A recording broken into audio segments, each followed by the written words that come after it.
Ladies and gentlemen, welcome to the Rogers Kakasungura YouTube channel.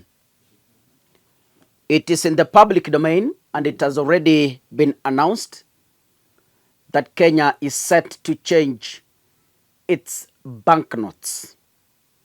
They have already released the new features. Those of you who follow me last week, I explained to you the features, including a signature of the principal secretary.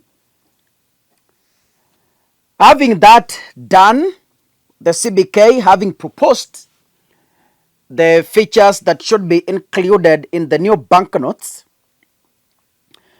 it's in the public domain that since 2018, there's a company that was running the printing of the new notes that we are currently using. For those of you who were around when the Jubilee government announced that we want to migrate from the old notes to the new notes that we are using now, the tendering process was fairly done and it was publicly announced on the media in 2018. The tendering was announced on newspapers, and even the awarding of that tender, some companies applied, which I'm going to tell you here, and one company won that tender. It was publicly done, every Kenyan was aware, na kila mtu alijua kwamba kampuni ambayo itaenda kuchapisha pesa zetu ni hii. During the awarding in 2018, Yeseke plus Deviant, I don't know if I pronounced those terms correctly, but these are German terms, so it's either I get it wrong on pronunciation or I get it right. Yes, it's Giesecke. I don't know, it's Gesieke, Saki, I don't know. Plus Deviant, Devrient. A German firm lost the tender to Delarue, DE space LA space RUE, Delarue. I hope I've also pronounced it well.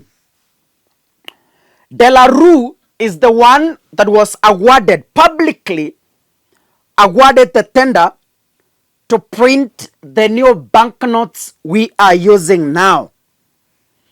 But then, according to reports, Delarue has shut its operations in the Republic of Kenya, laying off over 300 workers.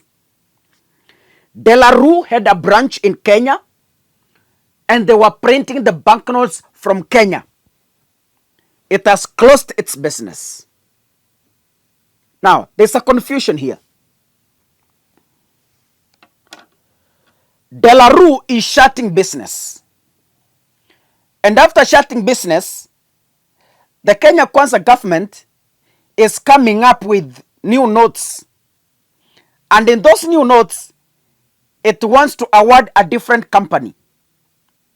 My thinking is, could there be any deal to frustrate Delarue for it to close down business so that Kenya Kwanza can have their way and their say in the coming new notes? I don't know. That is just my thinking as a Kenyan. The shutdown is said to have been a frustration from the Kenya Revenue Authority, which won a case to collect 1.1 billion in taxes from the firm. And this is what has forced, this is one of the major reasons that has forced Delarue to close down its operations. Now, Kenya is set to print the new notes. But as it sets to print the new notes, nobody knows who has been awarded the tender. Nobody knows where the tendering process was announced. No one knows the name of the company that is going to print the new notes. No one knows where the company comes from. Each and everyone in Kenya is in darkness. As I told you in 2018, the tendering process was competitively done. It was announced, kila mtu aka-apply, and that happened in public. But hii ya Kenya Kwanza, hii ya William Ruto, hii ya serikali, as we speak right now, hakuna mtu anajua ni kampuni gani inaenda kuchapisha pesa zetu. Hakuna mtu anajua hiyo kampuni kwao ni wapi. Hakuna mtu anajua mumiliki wa hiyo kampuni ni nani. Hakuna mtu anajua ni pesa ngapi zinaenda kutumiwa katika kuchapisha hizo pesa. Nobody knows. All of us in darkness. According to the media reports available, the Central Bank of Kenya has refused to disclose. It has refused to give information on the company that has been awarded the tender. Media says it has tried several times to reach the CBK governor. It has written several emails seeking answers, but they only get one response. One of the best firms is going to print our notes. Just that.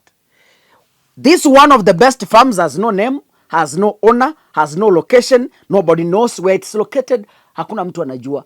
Jina wanasema CBK, ukiuliza inasema, we have awarded one of the best firms.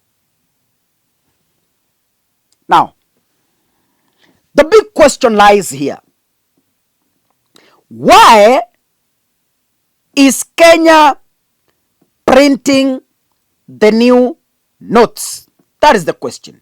Why is Kenya printing the new notes? I was trying to research here, and these are the reasons I found according to the information from the CBK. And this is what they are saying. The notes we currently have are getting old, and therefore we need to get new notes. The reason why we started printing the 1,000 notes, and we are projecting there could be a stock out of those notes in July or August. And so it was really necessary that we get new notes as quickly as possible. There's no problem. There's something, okay, there are two things here. I want us to fairly look at it. Okay, tusikriticize serikali sana kwa nini inataka kuprint new notes, na tusiunge mkono serikali sana kwa hatua ya kutaka kuchapisha notes mpya. I want to look at this from two angles. One of the angles is this. Delaru has closed down operations. Wakati imefunga, it understands the printing of the current notes. It has all the features, it has everything.